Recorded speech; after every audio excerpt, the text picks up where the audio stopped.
Well, all right. Welcome back to As It Should Be. Paul Bertolino here. And, this is part 2 of the Songs We Love by Bands We Hate video. And for those of you who maybe haven't seen the first part, you may want to go back and watch that first. Because this is really just continuation of the same session, where I got a couple of my friends in, DJ Crystal Clear and Tommy Von Voigt, and we each discussed the songs that we love by bands we hate. We each had a list of 8 tracks, and 8 tracks / bands, and we discussed it, and it turned out to be pretty long. It was like, it was like a 2-hour shoot. I had like a full 2 hours of video, and so yeah, that first video is about an hour. This one's probably going to run about an hour, and so get your popcorn there, or whatever you want, some ginger ale, and just like hang out, and we will just tell you all the bands we hate and the songs we love by them. Here we go. All right, Crystal, it's your turn. All right. And we're back with song number 5. Ah! Whoa, yeah. Oh, yeah. All right, so this song number 5, it's by a band that is from the 80s, the late 80s, who... they're from the late 80s, and they are a band who is also wildly overrated. They are a band that I saw a lot of in the late 80s, mid to late 80s, and seeing them live, some nights it was like looking at God, and then other nights it was as if it was a really bad Saturday Night Live sketch. Ooh. And that band is called Jane's Addiction. Oh. And my favorite song by them is The Mountain Song. Ah! That's my favorite song by them. So your favorite song, or the only one you like by them? Well, the only one I like by them. That's also the only one I like. Sorry. That almost made my list. By that, yeah. Jane's Addiction...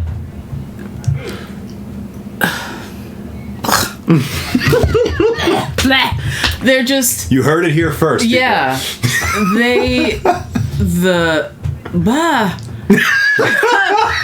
Peripheral. That's it. That's all I need to say is peripheral. Peripheral. Peripheral. Whatever the fuck.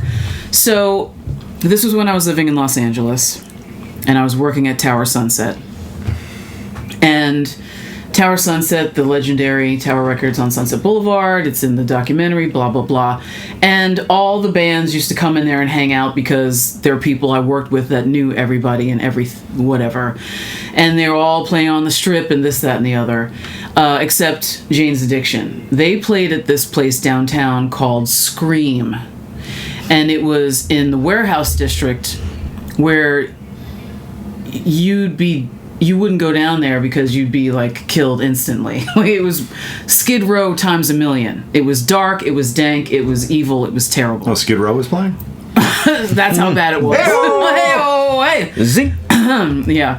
So Scream was this multi-level warehouse thing where it would be a reggae band down here and a ska band over there and a pop band up here and blah, blah, blah, blah. And they would have the main stage quite often. And when I first saw them the first night, all these people, oh my God, Jane's. They didn't even say Addiction. They were Jane's. You gotta see Jane's. Jane's. They were already on first name basis. Right? So it was some girl who had fucked Perry or whatever. Oh, you gotta see them. It's so great. So I was like, is it free? Okay, I'll go. So I went, and that first time I saw them, it was unbelievable. I just can't describe it. It was one of the best shows I've ever seen in my life, and I've seen a lot of fucking shows, and it still ranks high, like in top 20. It was incredible. I don't do drugs. I wasn't drinking. I don't know. It was just like, holy shit, what is up with these guys? This is unbelievable. Then a couple weeks later, I saw them at Raji's on the Strip. And it was just like, what happened to these guys?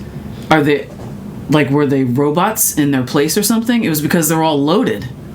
Yeah, I was going to say it was probably heroin. Yes. Oh, no, were they loaded at the good show or the shitty show? Well, I think they were loaded at the good show too, but just not as loaded. The Shitty Show, they were just like could barely stand up, and it was just awful. And I saw a couple of middle of the road shows where they were teetering. Like they'd get through 5 songs, it was like, yeah, and then the 6th song I was like, oh, I'm leaving. It just hit. Like, and then, but I love Mountain Song. And I think just because it's this crazy, bombastic, he's just, and that was one of the best shows I saw. Coming down the mountain, and you're just like, yeah, that's all I got. I love it. That's but they stink. Jane's Addiction, they stink. Yeah. Ritual de lo Habitual or whatever the fuck everybody was in love with. Listen to it again. Well, see, that's how I first found out about them was because of being caught stealing. Yeah. And all of a sudden that was just everywhere. On MTV, and that hurt. Being caught stealing. I was like, oh, Jesus. And I assumed, rightfully so, I assumed, well, I obviously cannot stand Jane's Addiction. And then I don't know how it was that I came across the video for Mountain Song. Just happened to air in the middle of the night one night. Right. I was like, whoa. Hey now, what's up with you? What's this? Yeah. And but unfortunately that's it for me. When F-Bomb did Jane's Addiction a few years back, Was I in that show? I don't know if you were. I don't think I was. Because I wanted to do Mountain Song and I didn't get it. Because I wanted Mountain Song and I also didn't get it. So I'm like, who got it? I don't remember. I think Natalia got it. But it wasn't either of us. And that's all that matters. And that's really. the next show going up on YouTube, by the way. Yeah. So I didn't actually even attend. I think I went and did Thanksgiving with my family. Oh, it was Thanksgiving. That's right. So I just went out there earlier or something like that. But I wanted to do Mountain Song when I was not able to procure Mountain Song for my own purposes. I was like, yeah. And at one point, somebody asked me if I wanted to play guitar in one of the sets, and I was like, no, I don't want to. Why would I want to do that? You have to sit with that music and go deep into it. I was very flattered by it, but I was not interested. No thanks. Yeah. Yeah. Oh no, I didn't. I wasn't in that show. I didn't even go to the show. I cannot stand Jane's. Jane's, listen to me. Jane's. You're also on first name basis. Well, Jane and I, we go way back. Yeah. But when they first came out, I had friends who just worshipped them, just like you did. And, I gave them a shot. But in the end, yeah, they're just annoying. I hate Mountain Song. I hate all of them. I hate any Jane's Addiction song that has Perry Farrell's fucking voice on it. That does make things a little more difficult then, yeah. He sounds like somebody strangling a mouse. Or a dying pterodactyl. And I think the songs are overrated. It isn't even just that I don't like his voice.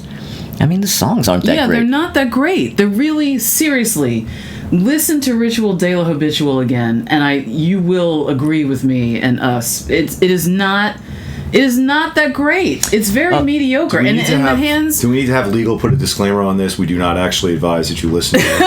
Yeah. And in the hands She's of a the lesser band, it would have sucked even harder. But because they were just so, whatever they were. I mean, listen to that Peripheral. But Mountain Song, you like Mountain Song. I do love Mountain Song. I do love it. I get it. It's a really good song. It's a really good song. It's a great song. Okay, well that brings us back to the paper. To me list here. All right.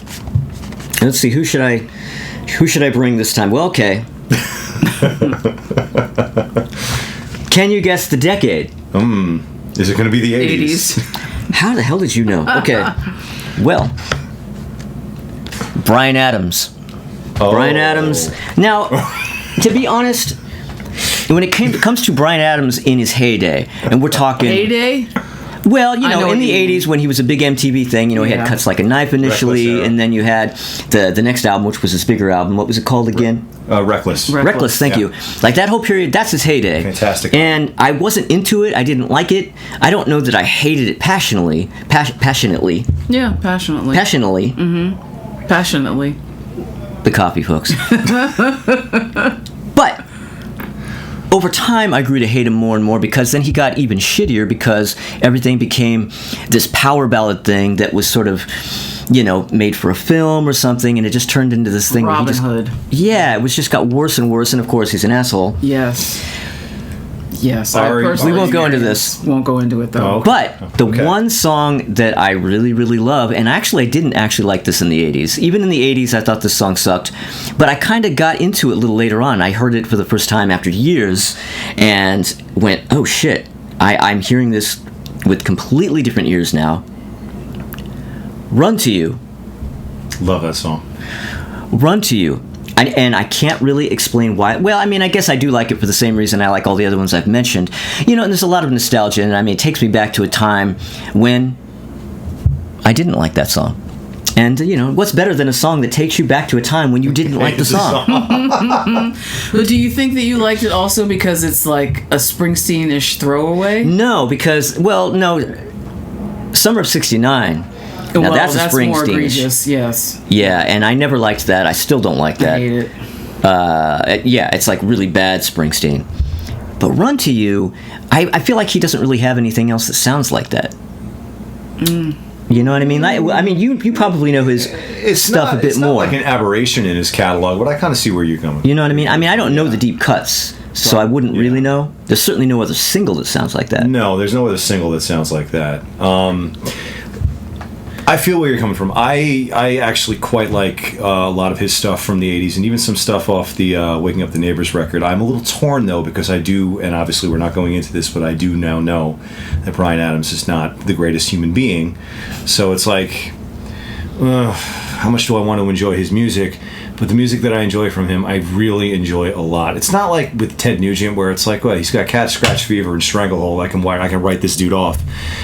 Bryan Adams got a lot of really, really, really awesome songs. So I know that he's not really the greatest dude, but I like his music. So I'm a little. Does it cut internally like conflicted. a knife to make that decision? I mean, But you know where I'm coming from, though. Yeah. Like, it's We all have to make Yeah. that decision and ride that line. Either you're going to like it or you're not.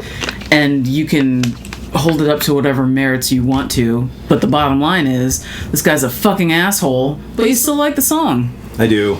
right. I do.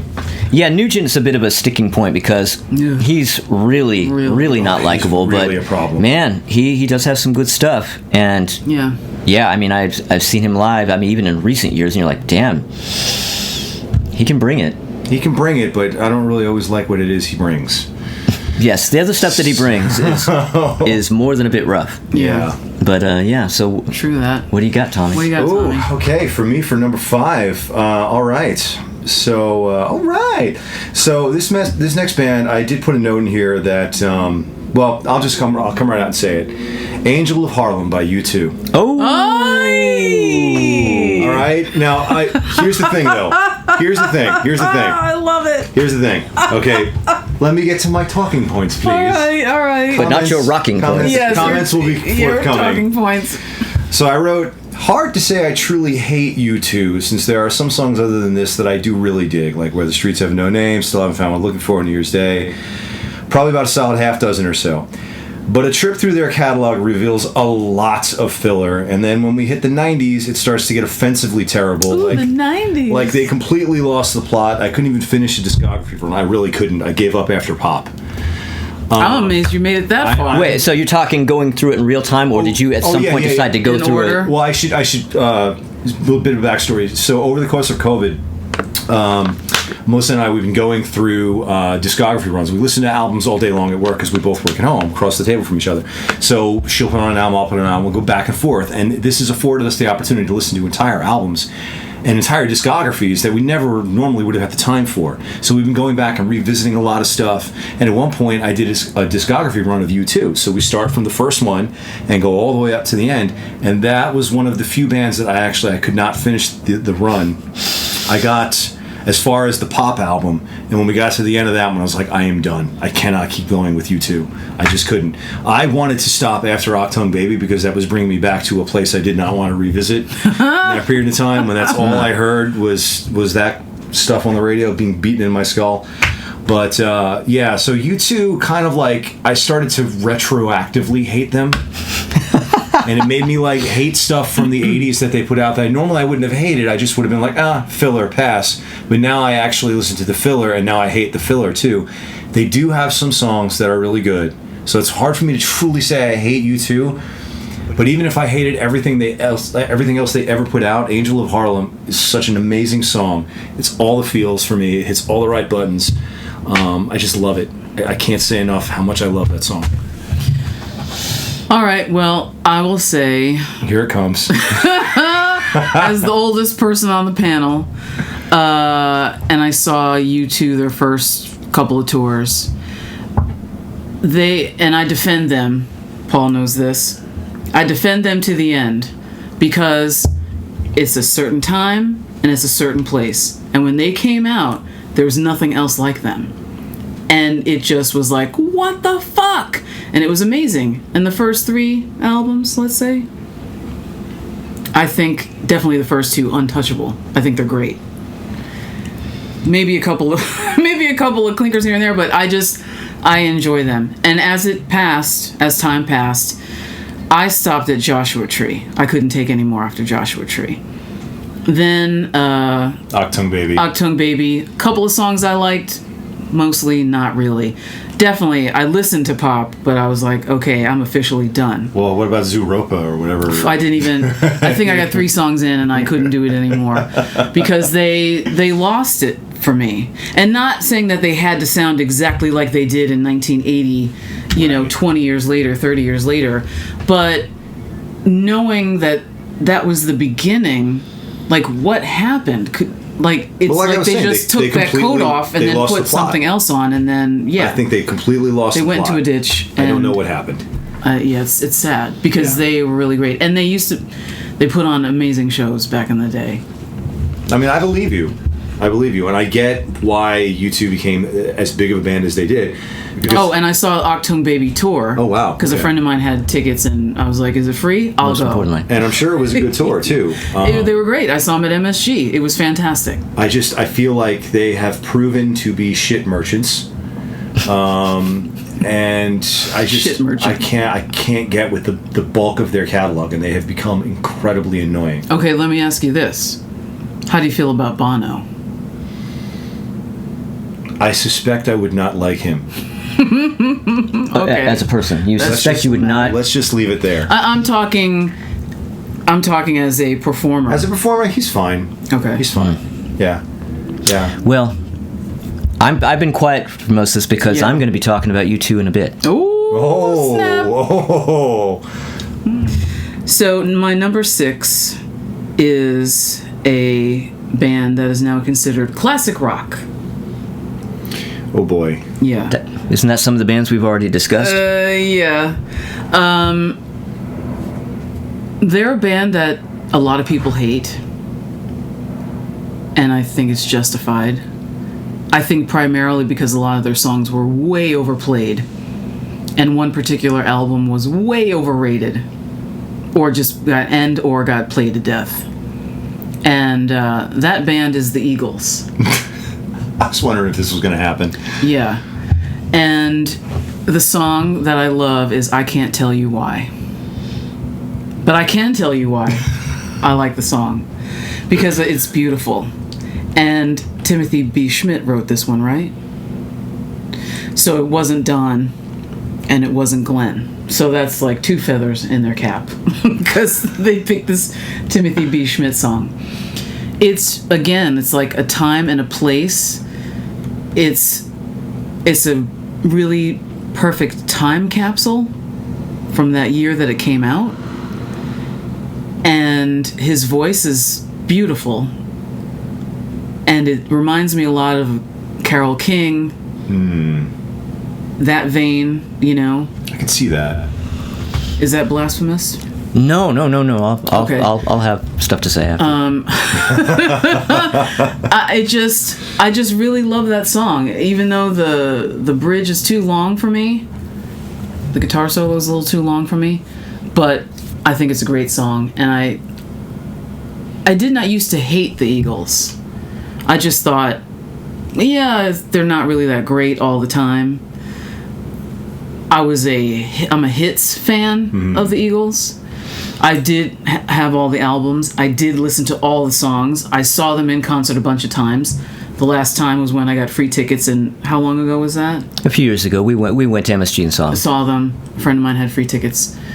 And we had a good time, you know? It was nice, because it was their, like, OG tour where they brought out the original members one at a time. Some of them, the ones they could, the ones they could like get a deal going with. Because it wasn't Who You Think the Eagles Is. It was like this one dude who's now bald, and Bernie Leadon came out. Yeah, I Bernie was Leadon, wondering if they brought him out. and then they built upon it, and then it was like, oh, there's Joe Walsh. So I grew to hate them in the later '80s, I guess. And if those tickets weren't for free, I definitely wouldn't have paid to see them past like 1979. But that song. I love that song. It's so great. It's kind of heartbreaking. Yeah, I mean, I agree. I love that song. I love that song so much. When we were at that show, there were these girls who were singing along out loud to everything, and they were singing over that song, and I'm just like, no, Shut up. not this song, the one song I want to hear. No. Yeah, that was fucking annoying. Yeah. See, now I don't really get the hatred for the Eagles that so many people seem to have, or intense dislike. I used to be kind of like, I don't like the Eagles when I was a lot younger, and then they're one of those bands. You ever have one of those where you assume that you don't like something, or you don't like something, or you claim you don't like something, and then, oh, but except for this one song, and then that one song turns into just like, except for these 3 or 4 songs, and except for apparently I really like this band. There are a lot of Eagles songs I really like. I think you could argue that I totally like the Eagles. I think we should do an Eagles F-bomb at some point. Every time it gets brought up, people are like, no, we hate the Eagles. And like, who says that? Yeah, we know who says that. People say that. Yeah. I think that they're, like I said, I think that they're really hated by a lot of people who, number one, aren't as old as me and like kind of lived through it. Number two, they didn't listen to their entire catalog, really. There's some beautiful stuff in Really there. great stuff. And Hotel California ruined them. That was actually the gateway drug for me to get into the Eagles, believe it or not.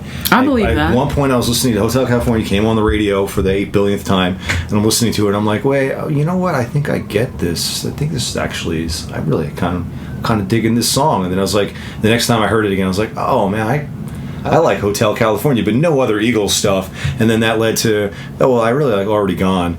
Well, I really like Take It to the Limit. And just one after another, it just went on and on and on. And I was like, well, I guess I really like the Eagles now. Yeah, you know, I liked the Eagles in the 70s. When I was a kid and those records were coming out, I liked them. And then there just kind of came a point where I kind of looked back and went, I don't like it now. Like, I just stopped liking it. It can happen, yeah. Yeah. I never liked Lion Eyes. That one I always hated. I hate that song. But I don't care for that one. yeah, but most of that stuff, as it was actually coming out or as it was kind of current-ish on the radio, I always was into it. But not now. All right. Yeah. Well, we're back to you now. Then. Yeah, it's your turn. Oh, well, my turn. Yes. Wow. Oh, yes. Oh, you know what? I almost kind of did this prematurely earlier because I edited this thing. You don't know this, but yeah. But now we're going to discuss Madonna.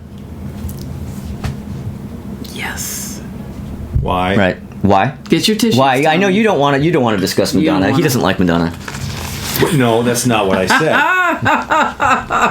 said. You know, let's just see where you go with this. Okay. Well. This is gonna be Okay. Well, let me say that I really cannot stand Madonna.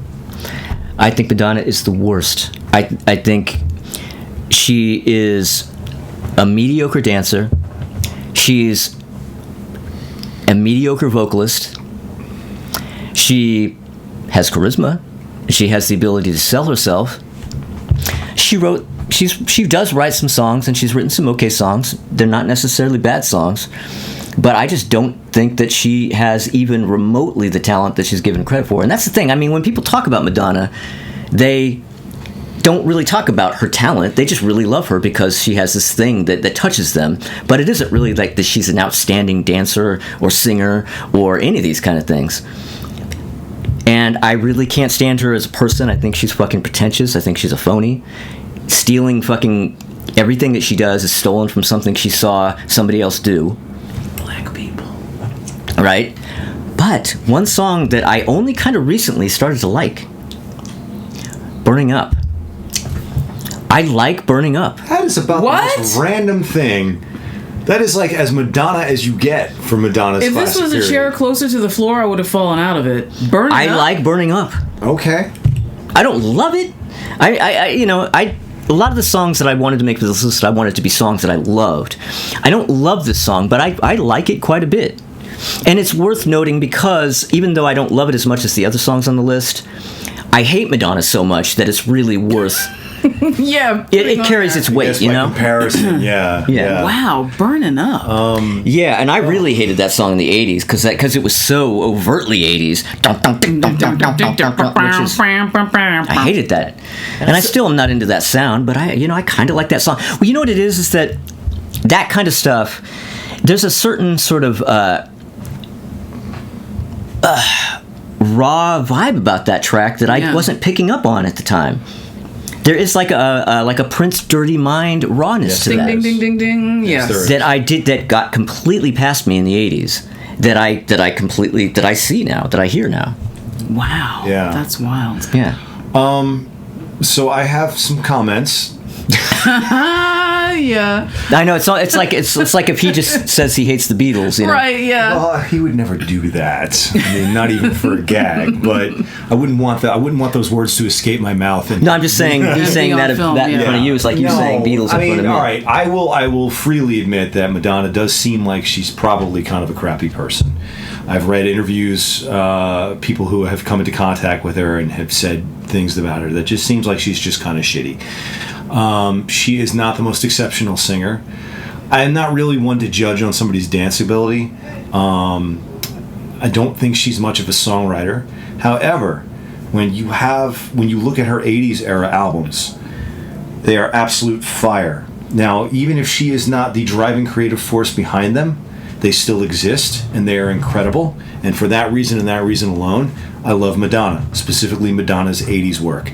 I have not been into anything she's done since the 90s and up. As soon as she started putting out stuff like Ray of Light, I was like, well, it's time for me to go. It's time for me to go. But like, her first album is like a raw dance pop classic. The third record, True Blue, I love that record so much. It's got a song on there that is so dear to me. Open Your Heart. I love that song more than I could possibly put into words. I put that song up there with, as far as songs that hit all the right feels and push all the right buttons, take me to all the right places, that's right up there with like Heaven is a Place on Earth. It just... So these are the songs that are going to be played at your wedding, in other words. Yeah. So anything that has like a synthesizer bell on it. Ding, it's more than just, it's a gross oversimplification. That song is just absolutely incredible. Now, Madonna did not write that song. She did not produce that song. I don't care. It was released as a Madonna song with her singing it, and it is absolutely amazing. I will absolutely go to the mat to pretend to defend Madonna's 80s material. I absolutely will. Well, all right. I'll say this about Madonna. She's got more talent than Patti Smith. Number one. Well, which I or Y? I. Okay, good. All right. I know you, Tom. No, Patti Smythe. Yeah, not Patti Smythe. Smythe is twice the vocalist than either of those. Smith. Madonna, I remember her from being here in the early 80s, and I knew the guy that she was dating in Breakfast Club, and I know people who worked with her. I know people who worked for her. She's not the greatest person. That's what I've heard. I think that Rosie O'Donnell did everybody a great service by becoming her friend and getting her into therapy. I'm dead ass serious about this because Madonna obviously had a lot of issues about her mom dying when she was really young and being raised by her father and all that jazz. Hate to get really deep, but it's the truth. And it speaks to her as a person, what has made her the person that she is. And if everybody remembers that first time she was on American Bandstand and Dick Clark's like, "Who? What do you want to do?" "I want to rule the world." She was not kidding. And she did eventually rule the world. Not all of her stuff is great. She is a mediocre dancer. She's not the greatest singer. She's not the greatest songwriter. She's got charisma in spades, is what she has. She has the biggest brass balls of almost any woman outside of like Betty Davis in American history. The way she got her record deal signed, to go to the hospital where Psy is like lying in a hospital bed and she's like, "You're gonna sign this shit right now." Like, if it's the last thing you do. That takes some fucking chutzpah. And for people to put up with that, because she has it. Like when you watch American Idol and you see Simon, what's his face? Like you need the X factor, the it factor. She is the human embodiment of it, like very few people are. So I don't love everything that she's done, and I stopped very early in the 80s. Like, I think maybe True Blue was where I got off that train, and I almost jumped off the train during that record. But I've seen her in concert 15 times maybe. Amazing Broadway shows she puts on. That kid's got talent. And She could go places. She can go places. And Yeah. I'm here for most of it. And what she's done in the last 20 years in many aspects of her life, not good. Not happy about that. But I will also say, when you were talking about her ripping off other people and co-opting and copying shit, Vogue. Right, you know. Well, at least she hired the dancers from those places. Right. And she did give minimal amount of props to people. She didn't just turn her back on people like, I'm just going to take this shirt and put it on and walk out here and leave you naked. Like Paul Simon. Paul Simon. Eric Clapton. Led Zeppelin. I could go on forever. But, I'm just... With you realizing the Prince connection there, the raw, dirty mind kind of thing, at first you're like, I'm like burning up. What? Because I immediately go to the video in my head and not hearing the song straight away. But yes, I could see it. That's what made me connect to it. Yeah. Makes Well, sense. because honestly, when I was first into Prince, Dirty Mind wasn't really one of my favorite Prince albums because it had that sound like that, and that wasn't really my thing. So it took me a long time, even with the Prince album, to kind of connect to, oh, this isn't like overproduced 80s synthesizer stuff. This is really raw, you know. Yeah. I couldn't hear rawness in that type of music back at the time, you know.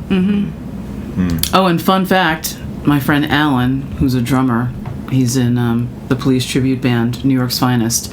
He has the mixing board that her first album was mixed on. Oh, cool. I actually got to record through that thing. Very cool.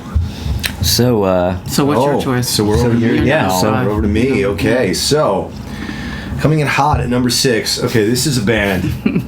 Coming in hot. This is so hot. This is a band that's coming in lukewarm at number 6. Tepid. At best. I hate this band. I hate this band so much that I haven't even bothered checking out the lion's share of their output, honestly. And they represent just a genre of rock that just, I mean, my body language alone probably is telling this. So I'm going to go ahead and say it, and then I'll hit you with my talking points. All right. The song is Gel, and it's a band called Collective Soul. oh, yeah. Gel, yeah. Collective Soul, an aggressively bad band. So I put a truly mediocre band that came along at a time when I was just 100% immersed in Van Halen and Led Zeppelin and absolutely did not yet see how grunge had opened the floodgates to a slew of similar absolute garbage in the form of Seven Mary 3, Candlebox, Matchbox 20, and so on. Seven Mary 3. It was, Nixon's. yeah, it was 1995. I was still in high school and I couldn't see what was happening. Collective Soul is right there among the worst of them. They are just, I'm singling them out, and they really represent a whole bunch of bands that I just can't tolerate the existence of, and it was just all that became of rock and roll in the 90s. I honestly don't even remember them. How's this song go? Well, oh, so let your light shine Oh, down. fuck, that? was that Loving band. Let Your Light Shine That, Down. Light Shine Down. That was the song that was everywhere, and I Yes. could not stand that song. But they had another one that was a single, and I think it was on a film soundtrack, and it was called Gel. And check it out, Gel by Collective Soul. It is a catchy song. Just listen to the single on I your liked it when it iTunes. came out. This was like a very early. The reason why this made my list, not only do they represent a style of rock and roll that I absolutely just completely despise, but they were like one of the earliest examples of me hearing a song and saying, I really like this song. I hate everything else this band does. Like, this happened back in 95, and that's stuck with me to this day. So that's for that reason, Collective Soul, Gel is on my list, number 6. Oh, man. Why is it called Gel? Is that in the lyrics? Yeah. God knows why. It was the 90s. It was Right, you had to have one word, one syllable titles for Yeah. everything. Oh, I remember that. Yeah, Yeah. it was. We can do 5 episodes just about why I hate 90s rock, but anyway, let's not. yeah. Let's not. Yeah, boy, I hated Collective Soul. Oh, God. For the same reason. I couldn't hate that Love and Let Your Light Shine Down God, any it's more so than I do. appalling. It just wouldn't go away. Well, and there's a band called Shinedown, and every time I see that name, You think of I've never like even the heard them, soul but I song? hate them because they have because that's their name, and it reminds me of that fucking song. Makes sense. Yeah, I feel you. Well, all right, it's recording. All right, we're back. Is it recording? It's recording. It's recording. What song is it now? 7? Well, Seven. yeah, it's the next one. We're number 7. Coming in hot. Yeah, so like I said at the beginning of this, I have a list of 22, and I don't have them in any particular order. You guys have heavy hitters lined up for the end. So I'm just gonna go with what is hurting my feelings at the moment. Whichever band you hate most now, or whichever song you love most Just a now. minute, yeah. So actually, it's not a band; it's a solo performer who was in a band that I also hate. Could this be a quick little twofer? Oh, perhaps. All right, so yeah, it'll be a little twofer. So the person is somebody who has a pretty decent voice, made basically a solo career off the back of his producer, and because I don't really believe that he writes all of his own songs, came out in a band that I also hate in the 90s. And this person is Justin Timberlake. Oh. Right. And so quickly, I'll say NSYNC was on my list. And the song, I mean, I absolutely can't stand them. But the song that I love by them is Bye, Bye, Bye. I can't, the hook. It's the hook. What is it? Bye, bye, Bye, bye, bye, Yeah. bye, bye, bye. It's just, I don't even know what they're saying in the lyrics. I just love the hook. All right, let's get back to Justin. So the song that I love by him is Cry Me a River. And the main reason I love this song is because of his producer, Timberland. Because Timberland produced everything that he did.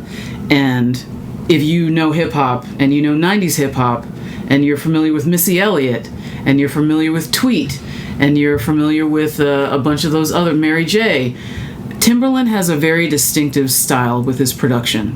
He uses a lot of weirdo samples, Aaliyah, like babies crying, chimes bonging, backwards things. It's crazy, and they're buried very deep in the mix quite often. Mm-hmm. But this song, Cry Me a River, this was from his first solo album. And the video, as some of us may remember, was him sneaking in this woman's house, creeping around her. Because the song is about Cry Me a River, like I found out about cheating. And it was supposed to be about Britney Spears, which I think everybody knows. You knew that, right? I did not realize that, no. Because I in the don't even video, know where he's creeping around this beautiful house, it's a blonde-haired girl. Oh, okay. Like getting out of the shower, and he's like, you can go on and just cry me a river. And the song is very slow. It's a really good song to make out to if you're so inclined without listening to the lyrics. It's a really good slow grind. It's a really great stripper song. I've seen a lot of strippers dance to this, which may make people hate it. But there's just something about it, and 99.9% of it is Timberland's production. And then maybe 1% is his voice, because he's got a really good falsetto, Timberlake. I'll give that to him as well. He can do Michael Jackson pretty well. Yeah. And it's just a really, really great song. From front to back. It's great. I love it. I'm not apologizing for it. No reason to apologize. I think most of his music just kind of just misses me completely, honestly. Yeah. But again, it's one of those things where I'm not the It's target. not for you. Yeah. You know, I don't know that song. I don't know any specific Timberlake song, but I do remember when the album came out, and somebody that I worked with was like, no, this is really good. This is like a good, like off-the-wall era Michael Jackson record, and played it. And I was like, yeah, this actually isn't all that bad. But I still don't know the songs. I don't know this one. Yeah, this was the first hit, and then the second one was doom chicka doom chicka doom doom doom doom doom doom doom bump bump ba-da-da. Walk away, then dance with me. Yeah, dance with me. Yeah, Very rock your Michael body. Jackson. Yeah, rock Yeah. your body. Very Michael Jackson wall-ish. And again, Actually, I Timberland. enjoyed that song. It's a great Yeah, song. Timberland. So there's my number 7. Okay. Okay. Well, all right. Okay, well, mine is I already know what it is. I don't know why. I'm looking at my list just as a... Continuity. Yeah. But, so, you mentioned Oasis earlier. Yes. And I also mentioned that how I felt about Oasis. Well, I don't have Oasis on my list, but because there isn't a single Oasis song that I like, not even one that I've heard. I haven't listened to all their deep cuts, but okay. But Noel Gallagher's High Flying Birds have a song that I absolutely think is phenomenal. Now, there's a guy who has a YouTube channel, Ralph Vieira, known as Dr. Fuck. I mention him sometimes on my videos. And, he's a metal guy, but he has his taste, he goes a little bit outside that. He loves the Beatles, and he likes, he loves ABBA, and he likes, all kinds of stuff. Well, he loves Oasis. And I was listening to his podcast where he was talking about Oasis, and he went through every single track on every single album, started going through all the solo stuff, and I was listening to this, and he mentioned this song, Let the Lord Shine a Light on Me. And the way he was talking about it, I thought, you know what, I need to check this song out. And I went, to YouTube or wherever it was, and I put it on, and it was just like, whoa. Yeah, this is a really, really great song. It's really, it just has this epic kind of floating thing about it, and it was a B-side. It's not an official single. I don't think it's on one of his albums, and it just has this really classic epicness to it. And if you haven't heard the song, all right, go check it out. Huh. It's now. Listening to that song made me realize that I think one of the reasons why I don't like Oasis is because I don't like Liam's voice, his whiny nasal voice. I'm listening to this track and I'm going, Noel not only writes the songs, but he's 1,000 times the vocalist. Like, his voice sounds fucking great on the track. I'm thinking, man, I might like Oasis if Noel was the singer. Oh, interesting. Maybe. I can't promise this. But yeah, so interesting. I'll have to listen to this on my way home. It's a good one. Okay. You guys might hate it. Okay. All right. Well, I'm gonna jump in here. We're condensing things down a little bit, so I'm gonna skip a couple of them. Well, I was about to actually. This next song I was going to pick, I was going to pick as my official number 7, but since now you've mentioned Oasis adjacent and you'd mentioned Oasis, I'm going to do this as just a little quick bonus one before I give my actual number 7. So my quick bonus one is also Oasis, and it is "Don't Look Back in Anger." And I wrote a wildly overhyped band that clearly believe their own hype. Sometimes it all just sounds like a bunch of whining and shouting. Liam's solo albums are actually much stronger. So I want to really quick comment on that. We listened to a bunch of Oasis albums doing our discography runs at home, and I found that it did not change my opinion of Oasis at all, not in the slightest. And then we were talking about, like, the Gallagher brothers, they can't get along, and then we put on one of the solo albums, and we were like, my God, like, why does Noel even need to work with his brother at all? Like, he sounds like he could have sung for Oasis. He's writing all these songs, blah, blah, blah, blah, blah. And then we listened to another solo album, and then at a certain point we realized we had inverted the brothers, and we were actually listening to Liam's solo albums. Ooh. Which, let me say something. Snap. So that was a hilarious little snafu on our part, which we laughed about a lot. But so we finished listening to all of Liam's solo albums. They're really strong and really solid, and he never wrote any of the material for Oasis, but he was writing all his own material for the solo albums, and it's really good stuff. Better than I feel like the Oasis material was. So then we were like, well, now we got to listen to the good solo albums. Let's put on Noel Gallagher's High Flying Birds. I could not be paid to care. I thought they were terrible. I think we listened to 2 of them, and I thought they were crap. I thought he completely missed the mark. I was like, is this the same guy that wrote the Oasis material? Because that was stronger. But getting back, and that's just my opinion. I haven't heard the Liam solo stuff. I think you should check out the Liam stuff. But getting back to Oasis themselves, and before I give my proper number 7, I agree 100% with everything both of you said about Oasis. They are absolutely obnoxious, complete and total hype. They believe their own hype. But Don't Look Back in Anger, I thought, is an absolutely gorgeous pop song. Stands far and above, like, everything else they've ever done, and I'm sure people could argue that it's completely Beatles derivative. I don't care. Maybe that's why I love it. But I think it's beautiful. It's a great song. But my actual number 7 is going to be, this is a song, the big thing is collaborations. So this song featuring that one featuring so-and-so. So this is an artist that features on a song. So I think that counts. It is going to be the remix of Finesse by Bruno Mars featuring Cardi B. Love Bruno Mars. Yeah. I like Bruno Mars. That song is responsible for making me foolishly believe Cardi B had any talent. And I'll just say that and leave it there. Yeah, well, I didn't think she had any to begin with, No, but you know. that was my first exposure to Cardi B. I hadn't heard that Bodak yellow horse shit or whatever the hell it is. I was like, "Who is this? Bruno Mars song is amazing. It's like early '90s New Jack Swing. This song is amazing. I love this. Who's this Cardi B person? He's got guest star. I gotta check out Cardi B. Maybe she does awesome stuff like this too." No, she doesn't. She certainly does not. Well, again, she is clearly not for you. No, you are not her audience not by Cardi a B's country target mile. at all. Yeah. Okay. He's great. I love that guy. Yeah. Bruno Mars. Yes. Silk Sonic album. Silk Sonic is coming Is it out. out? It's not out going to be yet? coming out in November. There's actually a date now. I can't wait for it. So fucking great. Anyway, You heard it here first. Yes. All right, so Crystal's next.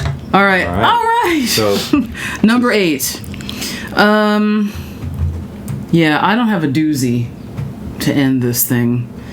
something that's got to inspire fighting words. Come on now. Well, I don't know, because I think that you guys hate as Well, much as I do. nothing we won't agree. Well, it'll be a doozy for some of the viewers. I think. Possibly, quite possibly. Maybe it'll be a doozy because they won't think that I would like the song or be into the artist at all. All right. So this next artist, solo artist, is a young gal from California by way of somewhere else. And she has monster hits. Monster hits. Ridiculous monster hits that are sing-songy pop songs full of sheen and shine and amazing production, cold. And her name is Katy Perry. I knew it. I knew didn't you were know. I going there. couldn't. I should have said it. Her name is Katy Perry, and the song is "I Kissed a Girl." Oh, And are you liked fucking it. kidding me? I'm not kidding you. I love this song because it's so ridiculous, and of course it takes me back to what's her face with "I Kissed a Girl." Well, yeah, somebody already did an "I Kissed a Girl" song in the Right. '90s. So And Was it because of the taste of her cherry chapstick? Was that what did it for you? well, quite possibly. Sidebar. No, I'm kidding. It's a stupid pop song that is engineered and produced within an inch of its life. And it fits that specific genre that I absolutely cannot stand. I hate it more than almost anything. But this just hits my switch. I can't explain why. It's like the sort of like pseudo jungle rhythm thing going on in the drums, real drums buried deep in the mix. It's not so much she could be singing the phone book. It's the cadence. It's just the sound. It sounds like the sun. Okay. I don't know. I love it. And of course it was played to death. And I hated it for a really long time. But one time I was on the train. I had my iTunes at random. And it came on in my ears, in my head. And I was like, oh, fuck. This is a great song.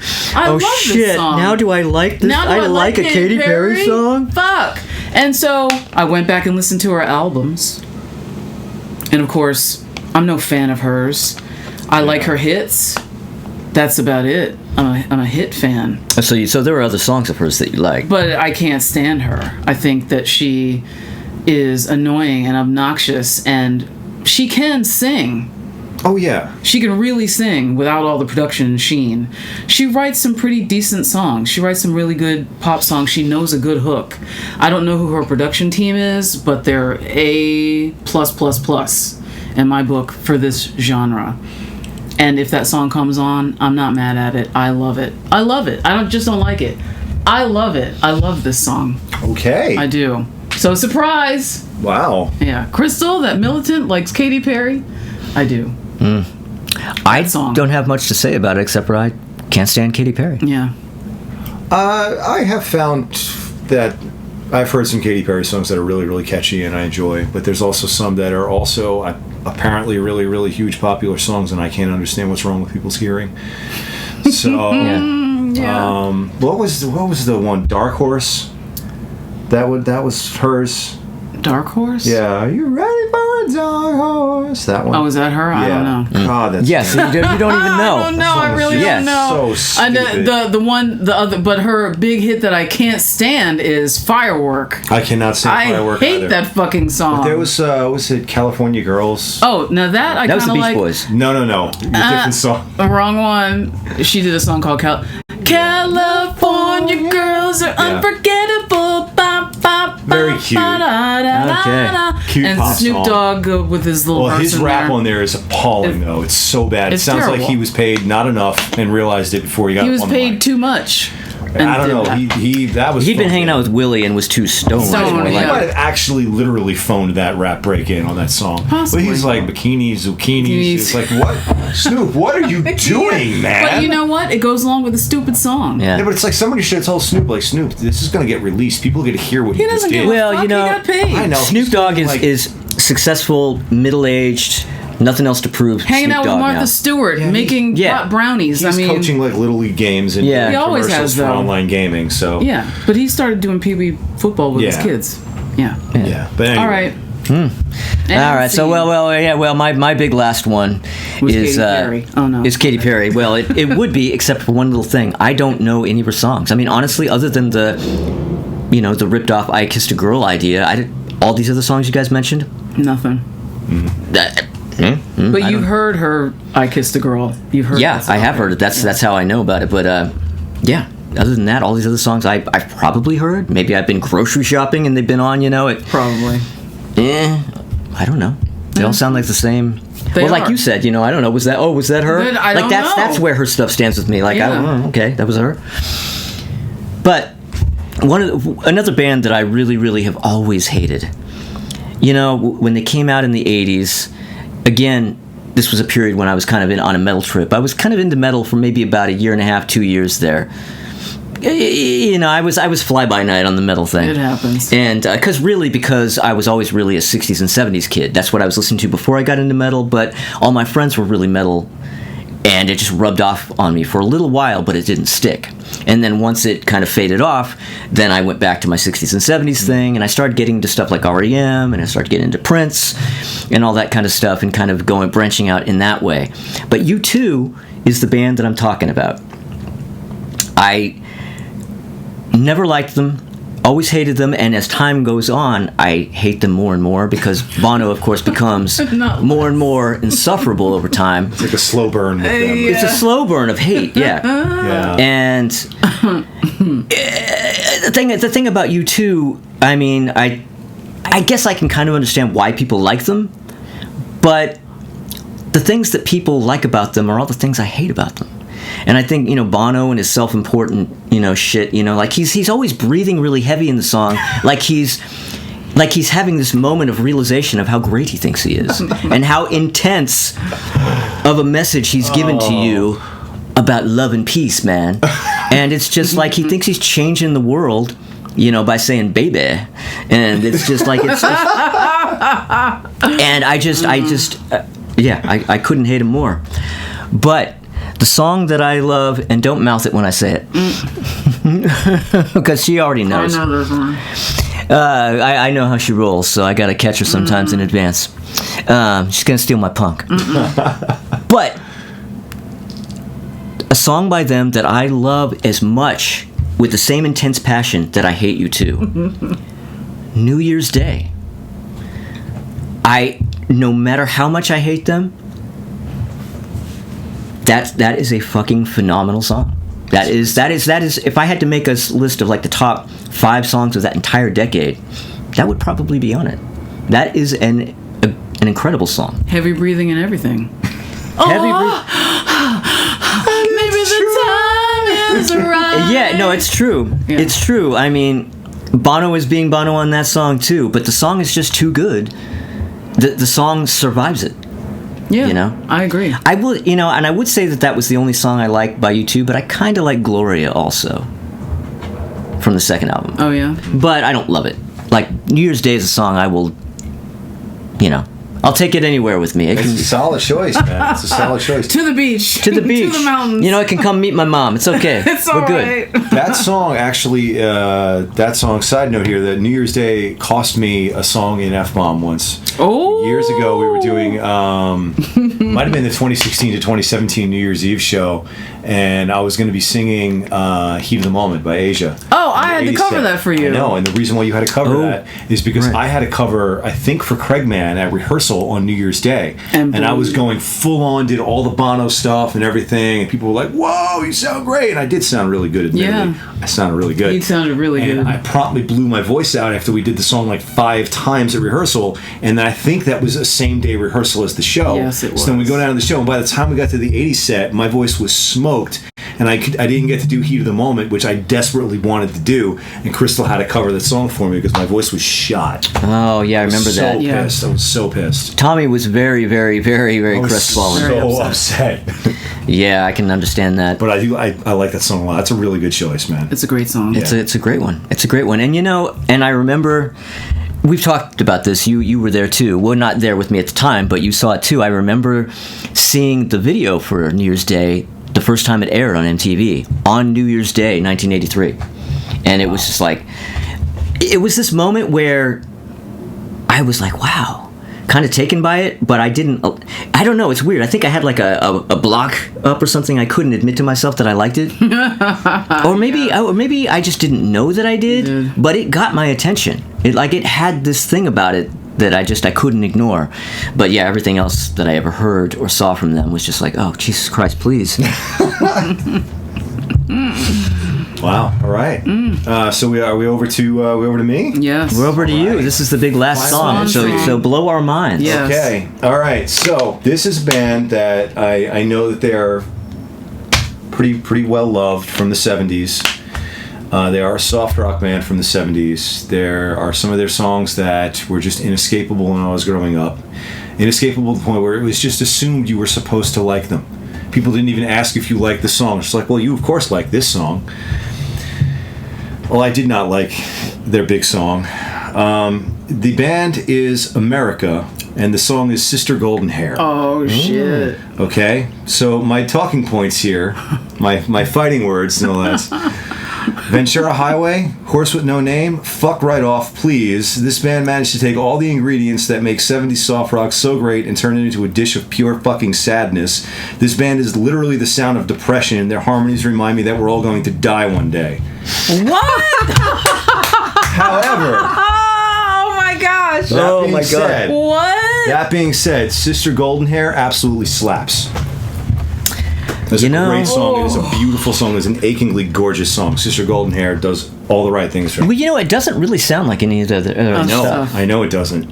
It's very atypical for them. I mean, I could see one liking that one and not the others. Yes, and I absolutely do not like the rest of their stuff. No. What about You can do Magic.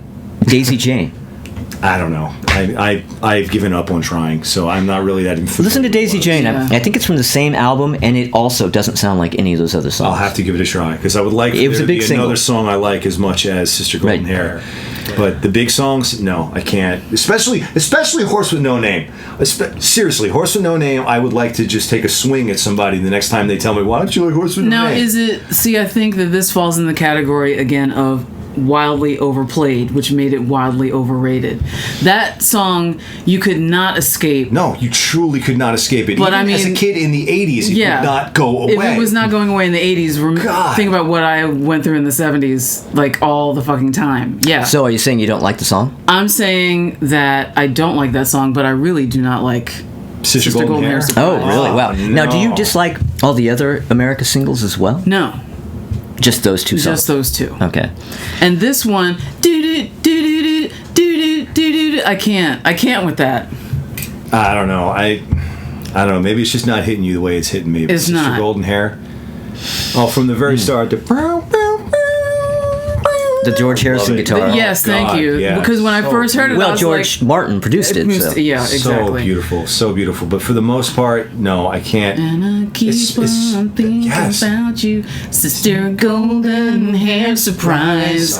That is one of their big right singles. now, I'm going on record saying that I officially hate America, except for that one song. So you've heard it here first. Tommy Von Voigt hates America. You know, America can be polarizing. A lot of people... It's polarizing around the world.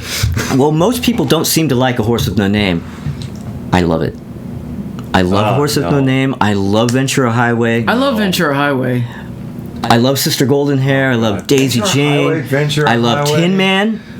Tin Man? Tin Man.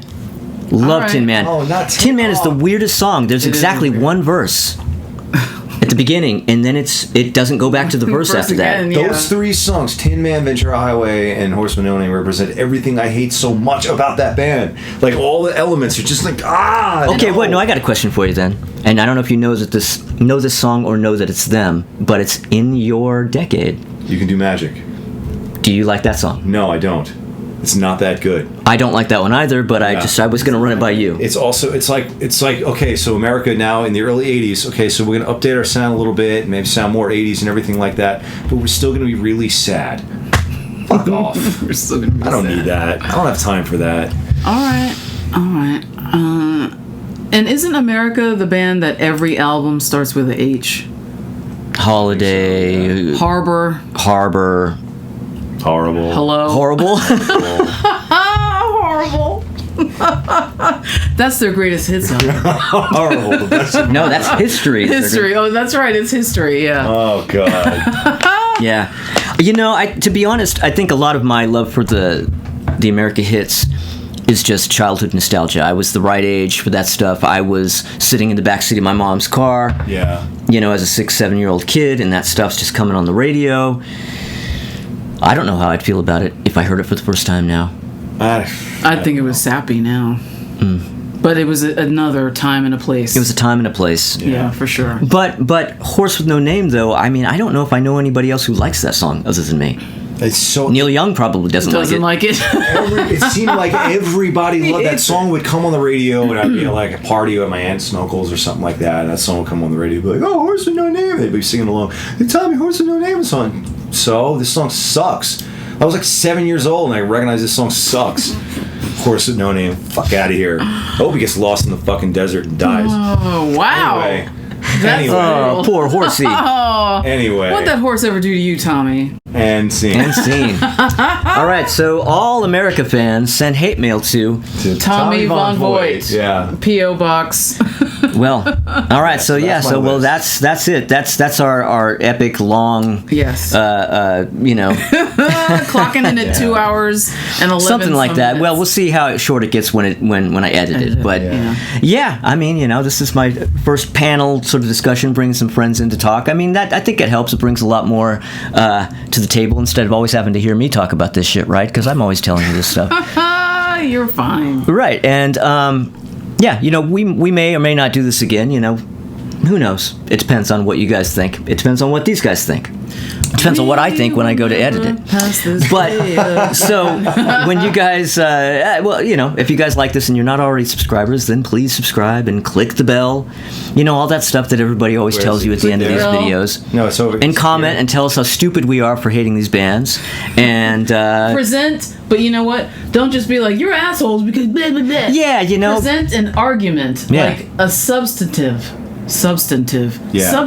argument. Give us points. Give us facts. Give us musicality. Give us reasons. Don't just be like, fuck you, you suck. right. I mean, Yeah. you know, we have facts on our We have side. Like facts. Oasis sucks. That's a on our fact. side. Yeah. What? I'm joking. I'm joking. Oh, come on, you know my sense of humor. Yes, I You know, know. I can actually, you know what, I'm going to throw some gasoline on the fire right now in our closing comments to see if that, see what kind of comments we get, because I did have, if you'll allow me, it was a bit of a struggle putting this list together. I think we all had a bit of, well, except for Crystal, Except who for came me. up with like 47 songs. I hate. But she's just filled with hate. I'm filled with It's hate. wonderful. I say it all the time. But there were some artists, some bands on that I tried, and I couldn't actually find. And so, for example, I just did not feel like going through Jimmy Buffett's entire catalog to find a song I enjoy. Well, You don't need to. I don't need to. Yeah. I put in here, I can't get with the Red Hot Chili Peppers, but I do get their appeal. They have a unique thing going on, and if it connects with you, it's going to really connect with you. I just can't stand what they do. And then I put, I can't get with Dave Matthews Band, and I do not get their appeal. They have a unique thing going on, and it's terrible. Jam band. uniquely terrible. Jam band. I put, I didn't even bother trying to find a Counting Crows song I like. I've suffered enough already. And And then I also put Counting Crows, isn't Counting that? Crows. Oh yeah. Yeah. All right. Never mind. And then I put and also around here, whatever. Oh, yeah. God, round here. Long December. You know, you and I have some very major differences in our taste of music, but as far as the bands that we really hate, Right on. we seem to zone in on some similar things that it's like, no, that cannot happen. And then I also put Metallica came very close to being on this list, especially since just about everything they've released since the 90s has had the near magical effect of making me like their 80s stuff even less, and I was never the biggest fan to begin with. So that's some closing remarks. Wowza. So let's see if that sparks any more comments. Wow. Well, I didn't say any of that. I didn't say that I just agreed either. with most of it. Yeah. That's all. So I'm clean. Yeah. I guess my other stuff, people probably again wouldn't guess me for liking, but Yeah. or yeah, I'm very curious to see what kind of reactions we get. it's gonna be good. Oh, it's YouTube. It's going to be brutal. Yeah. And that's the thing. I only, out of all my videos, I have exactly one negative comment, and that's on the Todd Rundgren video. And I have to go and look now. and if the thing a lot of hot about garbage making in that videos on festival. YouTube, when you know you've truly made it, is when people start coming at you. Oh yeah. Because when they don't, they don't really care to come at you when you're not much of a force on the platform. When you have some numbers and when people know who you are, then they enjoy coming at you, and that's when you know that you have arrived. You arrived. It's a success. So I'm still fledgling. All right, so, well, that's it. That is the songs we love by bands we hate. And you probably hate us by now, right? Well, let us know in the comments. Yeah, comment, and, if you haven't subscribed already, please subscribe. And click the little bell so you can get notifications, and you'll know when these videos are popping up. And, like the videos and all that kind of stuff. It's really helpful. It helps this stuff get into the algorithm and helps me build this channel over here. So yeah.